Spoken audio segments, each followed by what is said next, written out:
সবাইকে আমি মোবারক জানাচ্ছি। যারা এখানে নাই তারা দয়া করে আপনাদের ভাই এবং আমাদের বোন যারা বাড়িতে আছে সবার কাছে আমার ঈদ মোবারক, ঈদের শুভেচ্ছাটা পৌঁছে দেবেন।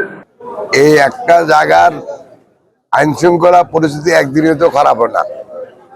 বাংলাদেশের সর্বত্রই এই আমাদের কিশোর গ্যাং একটা ইস্যু আছে, মাদক সেবন একটা ইস্যু আছে, আইন শৃঙ্খলা একটা ইস্যু আছে। এই ইস্যুগুলোতে আমাদের সরকার অলরেডি কাজ করতেছে। এটা আপনি চাইলেও এক জায়গায় ঠিক করতে পারবেন না। এটা বাংলাদেশের সর্বত্র একই অবস্থা। আর এর কারণও আপনারা জানেন, গত 18-19 বছর পর্যন্ত তো বিভিন্ন ধরনের সমস্যা ক্রিয়েট হয়েছে।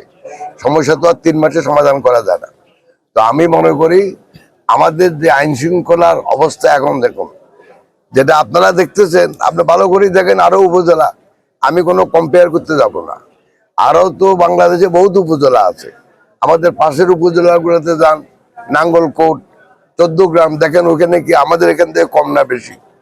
তো আমি মনে করি কম হোক আর বেশি হোক, আমাদের সরকারের দায়িত্ব, প্রশাসনের দায়িত্ব আইন শৃঙ্খলা রক্ষা করা। সেই ব্রিজ যেটা হুমকির মুখে বলছেন, সেটার জন্য কোনো ক্ষতি না হয় সেই জন্য তো পানি সম্পদ মন্ত্রণালয় অলরেডি কিছু কাজ করতেছে এবং এটাকে পার্মানেন্ট কাজ করবে। আমার সাথে পানি সম্পদ মন্ত্রীর কথা হয়েছে অলরেডি।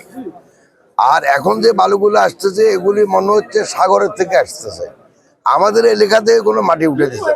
সরকার যদি অবৈধভাবে বালু উত্তোলন করে তাহলে তো সরকার অবশ্যই রাজস্ব হারাচ্ছে, কিন্তু সেটা তো আপনার ব্যবস্থা নিতে একটু সময় দিতে হবে। এখন এই যে বৃষ্টি বাদল আসতেছে, কিছুদিন পরে এমনি আর বালু উঠাতে পারবো না, এরা আবার পরে অত উঠাতে পারে। কিন্তু সেজন্য একটা সুষ্ঠু তো আমাদের পরিবেশের যে আইন, সে আইন অনুযায়ী উত্তোলন করলে আপনাকে পারমিশন লাগবে, আমরা দেখতে হবে পরিবেশে কোনো ক্ষতি হচ্ছে কিনা।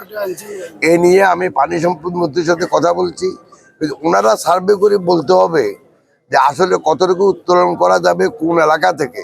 আর আমি অলরেডি পানি সম্পদ মন্ত্রীর সাথে কথা বলছি যে কোন নদী থেকে কতটুকু বালু উত্তোলন করতে পারবে।